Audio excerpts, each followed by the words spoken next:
کہتے ہیں، کچھ لوگ انہیں مولانا کہتے ہیں، کچھ لوگ انہیں حاجی بھی کہتے ہیں۔ جن لوگوں نے ان سے طب سے تعلق رکھا، جیسے میڈیکل لائن سے، حکمت سے، تو ان لوگوں نے حکیم صاحب، شاہ حکیم صاحب کے نام سے، جی وہ خانقاہ کا دوسرا نام مرکز میں اس کو تبدیل تھوڑا کر دیا گیا ہے، باقی چیز وہی ہے، کام وہی ہے، خدمت وہی ہے، جذبہ وہی ہے۔ والد مرحوم کا کبھی اس طرح کا فوٹو شائع نہیں ہوا۔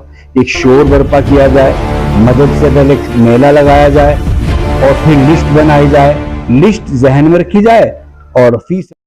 چلیے، سواگت ہے آپ کا ایک بار پھر۔ میں آپ کے ساتھ اسرائیل چودھری، جنادیش ٹی وی انڈیا دیکھ رہے ہیں آپ۔ گنگو میں اس وقت موجود ہوں، خانقاہ افتخاریہ میں، اور یہاں میرے ساتھ اس وقت موجود ہیں شاہ حکیم ابصار حسین صاحب۔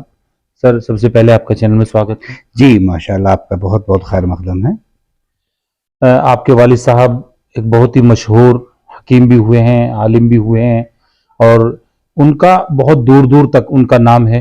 تو ان کے دوارا چلایا گیا یہ سلسلہ جو خانقاہ کا چلا ہے، یہ کب سے، کتنے دن سے، اور یہاں کب کب لوگ آتے ہیں؟ اب تو رمضان المبارک کا مہینہ چلا ہوا ہے، تو اس کے بارے میں کچھ جانکاریاں، اور حضرت کا پورا نام، کیونکہ بہت سارے لوگ کنفیوز ہیں کہ کبھی کوئی حکیم جی کے نام سے جانتا ہے، کوئی مولانا افتخار کے نام سے جانتا ہے، تو ان کا پورا نام کیا تھا اور ان کا کس طرح سے ان کا یہاں پر کام کرنے کا طریقہ تھا؟ جی السلام علیکم۔ میں بھی آپ کا بہت بہت شکر گزار ہوں کہ آپ کی محبتیں ہمیشہ رہتی ہیں ساتھ میں، اور خاص طور پہ آپ علماء اکرام سے بہت جڑے رہتے ہیں الحمدللہ، اور یہ بھی ایک بہت بڑی تبلیغ ہے۔ میں آپ سے بتا دوں، میرے والد محترم جناب شاہ حکیم سید افتخار حسین صاحب، وہ ہجرت کر کے گنگو شریف تشریف لے آئے تھے۔ دوسری بات یہ رہی کہ ان کا مزاج بچپن سے ہی اللہ اور ولیوں والی زندگی گزارنے کا طور طریقہ ان کا ہمیشہ رہا۔ جن لوگوں نے آپ نے سوال کیا، بہت اچھا کیا، کچھ لوگ انہیں حکیم بھی کہتے ہیں، کچھ لوگ انہیں مولانا کہتے ہیں، کچھ لوگ انہیں حاجی بھی کہتے ہیں۔ جن لوگوں نے ان سے طب سے تعلق رکھا، جسے میڈیکل لائن سے، حکمت سے، تو ان لوگوں نے حکیم صاحب، شاہ حکیم صاحب کے نام سے ان کو یاد کیا۔ جن لوگوں نے یہ سمجھیے گا عمل کے ذریعے ان کو، دعاؤں کے ذریعے اپنے مرض گھٹائے، انہوں نے ان کو مولانا کہا۔ جن لوگوں نے ان سے اپنے مسائل کے فتوے لیے، فتوا بھی دیتے تھے آپ، تو ان لوگوں نے ان کو عالم بھی کہا۔ تو آپ گنگو تشریف لے آئے تھے، یہاں خانقاہ قائم ہوئی الحمدللہ۔ اب تو خانقاہ جاری ہے، بلکہ اس میں تو یہ کہوں گا کہ دور دراز سے لوگ یہاں سے فیض بھی اٹھا رہے ہیں آپ کی دعاؤں سے، اور آپ کو دیکھنے کو بھی کہیں نہ کہیں ملتا ہوگا۔ اچھا حضرت، اب ایک دور سا چل پڑا ہے، خانقاہیں اب کہیں نظر نہیں آتی۔ پہلے اب گنگو میں آج بھی اگر کہیں ہم دیکھتے تو گنگو تھانہ وہ جو ولیوں کی جو جگہ ہیں، وہاں آج کل خانقاہ بہت چند رہ گئی ہیں۔ پہلے ہر محلوں میں، ہر جگہ چھوٹی چھوٹی خانقاہیں ہوتی تھی، ان میں بہت سارے لوگ آتے تھے، ذکر کرتے تھے۔ یہ ایسا کیوں ہوا؟ اس کی طرف سے کیوں آدمی ہٹا ہے؟ جی بالکل بالکل، بہت فکر مند سوال آپ نے کیا ہے۔ مسئلہ یہ ہے کہ انسان جہاں سادگی اور خوف خدا دل میں رہے گی، وہاں ذکر اذکار ہی کیے جاتے ہیں، اور آنے والا دیکھتا ہے کہ جس عالم سے میں تعلق رکھ رہا ہوں اس میں ریاکاری ہے یا دکھلاوا ہے یا خوف خدا ہے یا للہیت ہے، صوم و صلات کا پابند ہے یا نہیں۔ اور کچھ لوگ حالات میں اتنے گر گئے، یہ تو کم زیادہ ہر دور میں، ہر وقت میں رہا، پیارے نبی کے دور میں بھی رہا، اور یہ دور گھٹتا بڑھتا رہا۔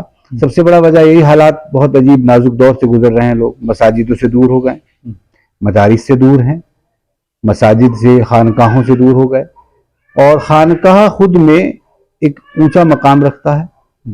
اب خانقاہ کو دوسرا نام یہ لے لیجیے، مرکز جس کو کہا جاتا ہے۔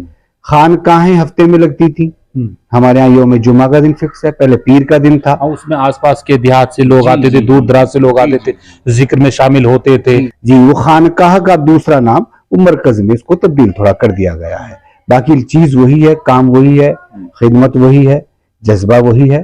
اعتراف کے لوگ آتے ہیں الحمدللہ، ہمارے ہاں جمعہ میں بہت ایک طرح کا سیلاب جاری رہتا ہے مریدین حضرات کا، اسی طرح چل رہا ہے، لیکن تھوڑا سا یہ خانقاہوں سے دور ہونا اور یہ ان کی ایک تعداد جو تھی وہ گھٹنا، اس پر آپ کیا سوچتے ہیں؟ اصل میں دین بہت اچھی چیز ہے، اور دین پر عمل کرنا ایک بہت بڑی کلاکاری ہے۔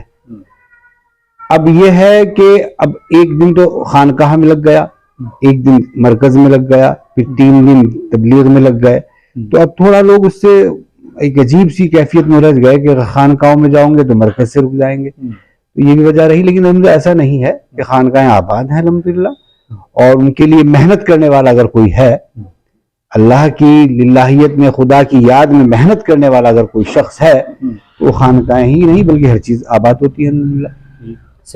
سید افتخار حسین صاحب کا کس طریقے کا معمول تھا ان کا یہاں کام کرنے کا؟ بس میں تو یہ سمجھتا ہوں کہ ان کی دعائیں اور ان کی محنت مجھے حاصل ہے, ورنہ میں تو اس قابل ہی نہیں ہوں, بالکل بھی نہیں.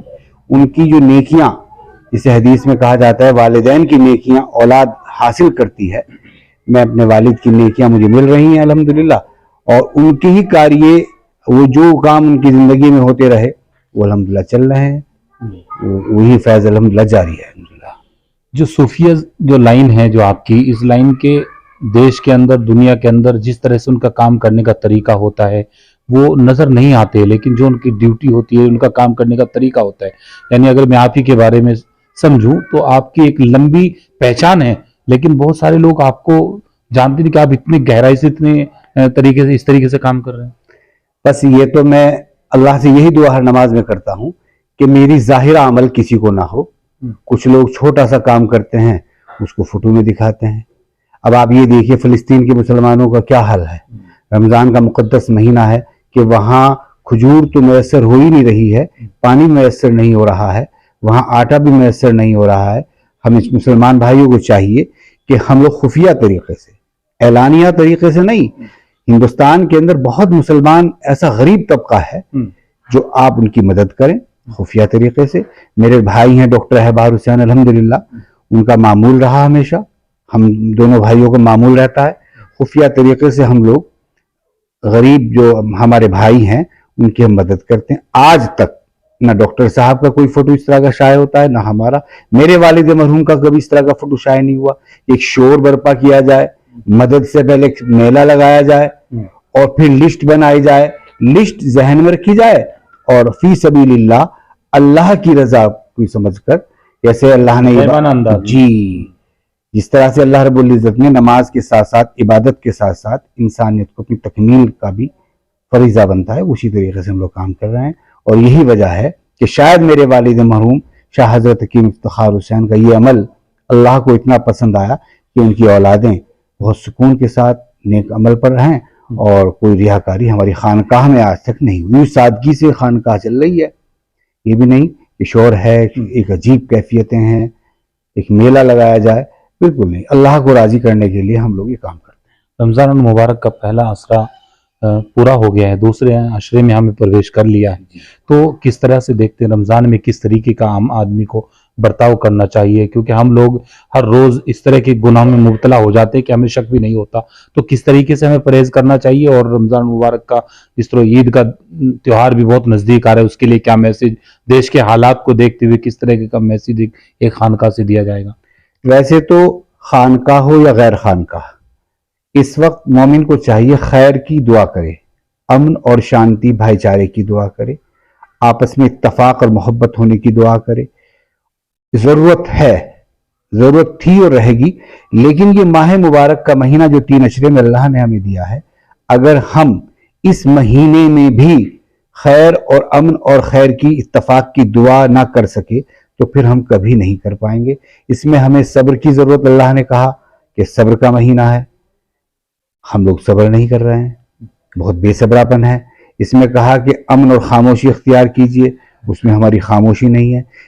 روزے دار اتنا چیختا ہے کہ دوسرا غیر ایمان والا کہتا ہے کہ آپ روزے سے ہیں اس لیے غصہ ظاہر ہو رہا ہے.